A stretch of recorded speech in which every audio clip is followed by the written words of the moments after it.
Chapter 3. Dressed as the king of Ruritania, I rode on through the streets of Strelsau towards the palace, expecting to hear Antoinetta Maubin tell everyone that I was not really the king. Yet I heard no one calling out, and I did not look back. Perhaps she had not recognized me after all. I heard Marshal Strachansch give an order to his men, and we suddenly entered a poor part of the town where the people were loyal to Duke Michael. "Why have we changed our route?" I asked the marshal. "It's better this way," he explained. Surely this way, however, was into a part of town where the people supported Duke Michael? How could this be a better way for the king? I stopped my horse and thought carefully. Perhaps this was the marshal's plan to test me. "Tell your soldiers to ride ahead of me," I told the marshal. "I don't need them or you. You can wait here until I've continued through the old town alone. I want the people who live here to see that their king trusts them." Sapt looked worried and shook his head. I could see that he thought that this was a very bad idea. Nevertheless, if I was to be a king, I decided I wanted to act like a king. All of my people should like me, not just a few. Don't you understand me? "Tell your soldiers to go," I shouted. The marshal looked surprised but gave the orders for his soldiers to go ahead, and Sap's face looked even more anxious. I realized that if I were killed in this part of town, Sap's position would become very difficult. When all the soldiers were out of sight, I rode on my own through the streets of the old town. Now that I was alone on my horse, I realized how white, how clean my uniform seemed compared to the old buildings around me. The narrow streets were lined with hundreds of people, and I could feel their eyes on me. First people talked quietly, but then I started to hear cheering.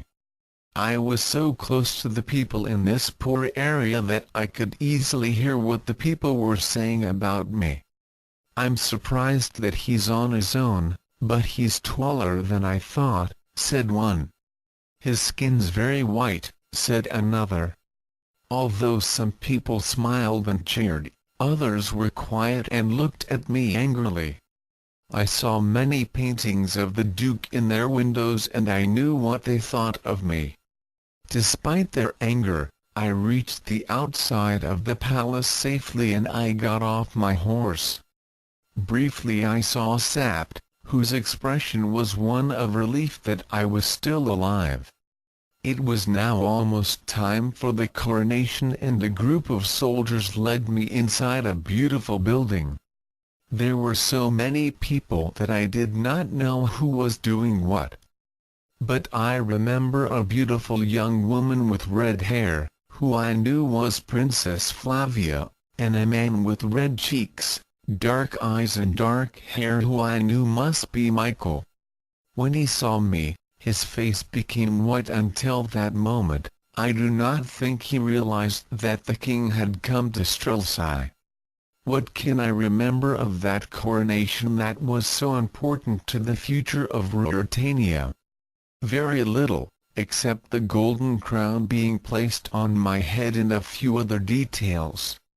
I remember the promises I was asked to read out, and the beautiful music that played when someone announced that Rudolph V was now King of Ruritania. Most of all, I remember being greeted by Duke Michael, whose hands shook with anger when he took his hand in mine, and who would not look at my eyes as he coldly said, "Congratulations." However, no one else, not even the princess, seemed to realize that I was not the real king. So there I stood in the palace for an hour, as if I had always been a king, greeting the many ambassadors and important people who came to see me.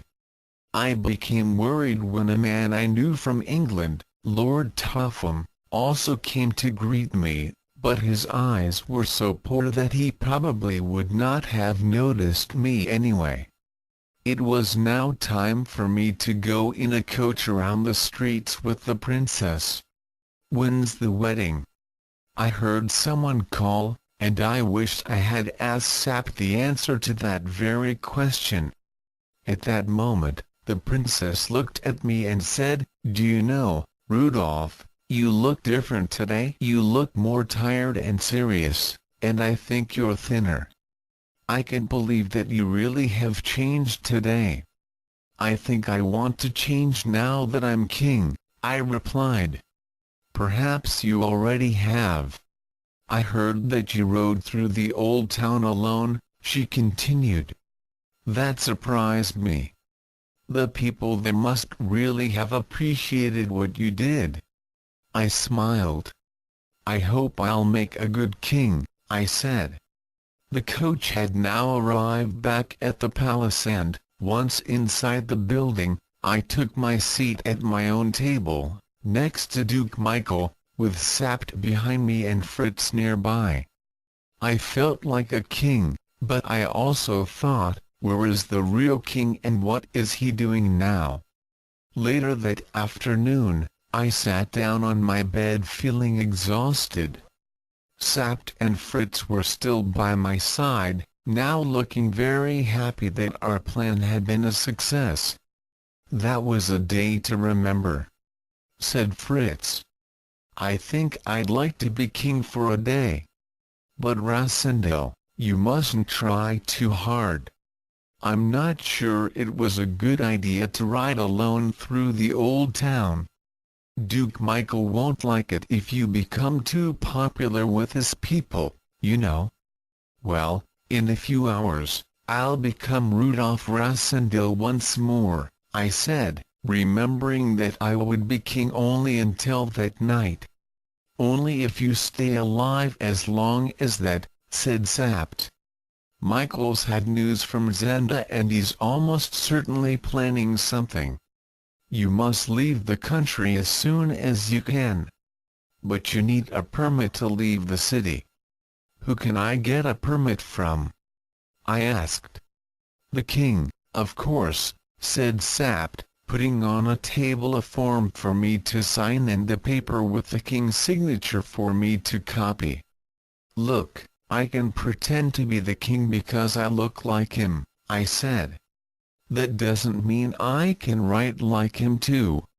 "Oh, it's not hard to copy," said Sap, and he did it easily for me. "Now, remember our plan." "I'll go with you, Rasindel," said Sap. "Now, Fritz, you will tell everyone that the king's gone to bed and that he's not to be woken by anybody until 9 o'clock tomorrow morning. Do you understand, Fritz?" "No one." "I understand," said Fritz. "Michael may try to visit," continued Sap, "but you mustn't let him in, even if your life depends on it." "I don't need to be told that," said Fritz, proudly. "Here, put on this big coat and hat," Sap said to me. "Now, are you ready to go?" "I'm ready," I said. I shook Fritz's hand and set off not through the door but through a panel in the wall which led to a dark passage. In the old king's time, I knew all about the secret passage, Sap explained. I followed Sap down the long, dark passage which ended in a heavy wooden door. Sap unlocked it and we went out into a quiet street which ran along the back of the palace gardens. A man was waiting for us with 2 horses. Without saying anything, we climbed onto the horses and rode away. At that time of the day, the town was busy and full of noise, but we took the quiet back streets. My coat and hat covered my face and hair, and I tried to stay low on the horse so no one would recognize me. "Take your gun," said Sap. "You may need it to get through the city gates." They'll all be closed at this time of day." It was 6:30 and still light when we reached one of the tall wooden gates through the city walls. Sap knocked on the gate, and we were very relieved when a few seconds later, a girl of about 14 appeared. "My father's not here, I'm afraid. He's gone to see the king," she said. "Your father should have stayed here," said Sapt. "But he told me not to open the gate for anyone," said the girl. "Then you must give me the key to open it," said Sapt. "Here's a form from the king himself. You can show it to your father when he returns." Sapt then gave the girl the signed form and a coin and took the key from her hand. We quickly opened the gate, led our horses out, and closed it again behind us. "Now we must move quickly," Sapt told me as we got back on the horses. Once we were outside the city, there was little danger, as nearly everyone was in the streets celebrating the coronation. It became a clear night, with a shining moon, and soon we began to talk. "What do you think the Duke knows about our plan?" I said. "I don't know," said Sapt. A little later, we stopped at an inn so that our horses could have a drink, and this lost us half an hour. We then continued and had gone around 40 kilometers from the city when Sapt suddenly stopped. It was nearly 9:30. "Listen," he cried. "I can hear something." Far behind us we could just hear the noise of horses coming towards us. I looked at Sapt and saw worry on his face. "We're lucky that the wind's blowing towards us so we can hear them. Come on," he called, and we set off fast. After some time, we stopped again and could not hear the other horses, so we slowed down and thought we could relax. However, a little farther we stopped once more and this time we heard them. Sapt got off his horse and put his ear to the ground. "I think there are 2 horses," he said. "They're about 2 kilometers behind." We went on quickly and eventually we reached the tall, dark trees of the forest of Zenda and stopped at a fork in the road. One road went deep into the forest, the other went outside the forest towards the town. To the right's our road, to the left's the castle. "Now, get off your horse." "Get off? But they'll catch us," I said. "Get off your horse," he repeated angrily, and I did what he asked. We took the horses into the dark trees and waited quietly where we could see the road, but they, whoever they were, could not see us. I saw the Sapt had a gun in his hand. "Do you want to see who they are?" I whispered. "Yes, and where they're going," Sapt answered. Soon we could hear the horses getting nearer and nearer. The moon was full now so we could see the road clearly. "Here they come," Sapt whispered. "Look, it's the Duke." On the road through the forest, I could see the Duke and a strong-looking man who Sapt later told me was Max Holf, brother to Johann, who I had seen at the inn. When they reached the fork in the road, they stopped. "Which way?" asked Duke Michael.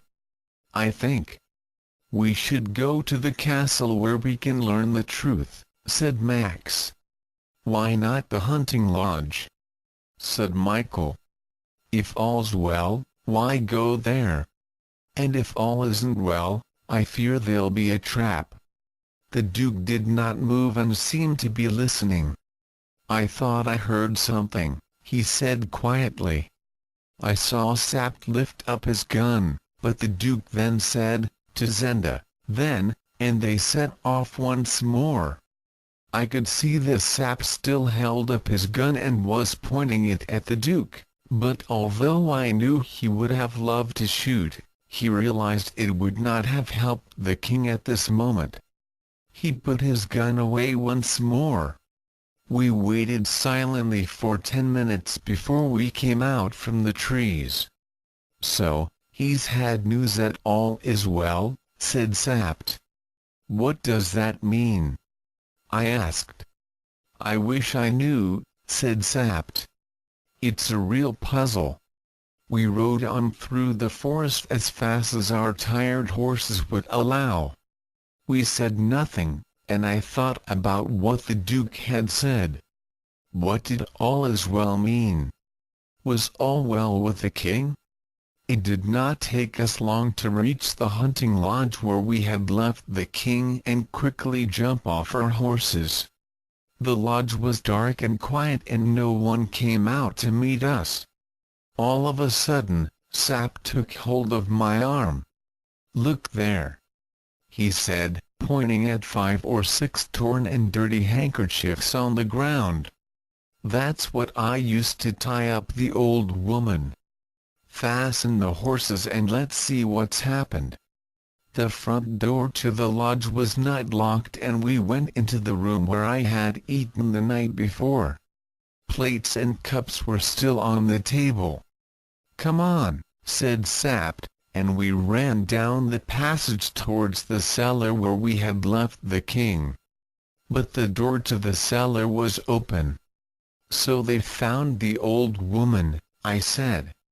"I realized that when I saw the handkerchiefs," said Sapt. "Where's Joseph and the king?" I asked. "We found another door inside the cellar that was locked, and it took a lot of work to get it open.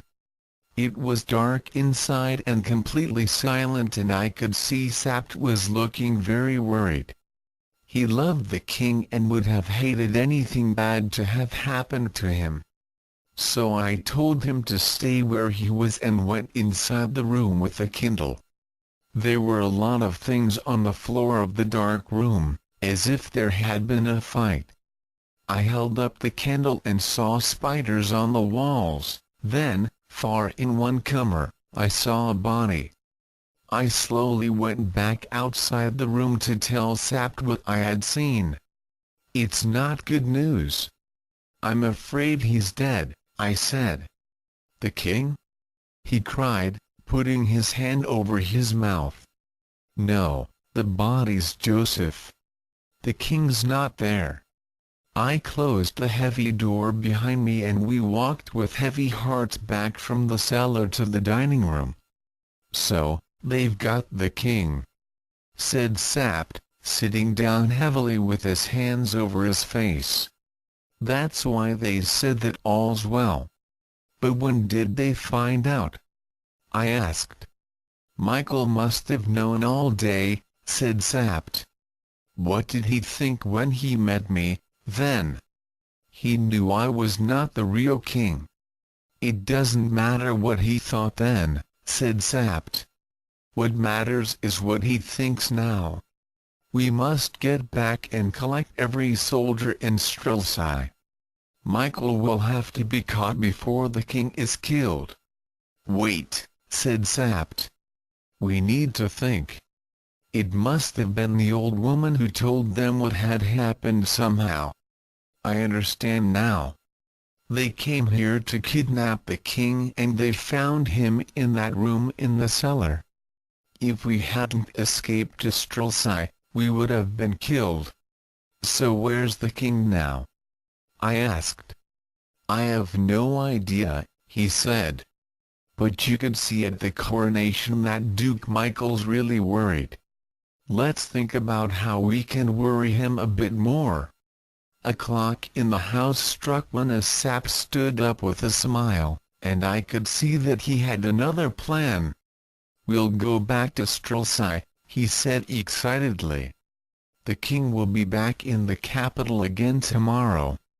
How is that possible if we don't know where he is?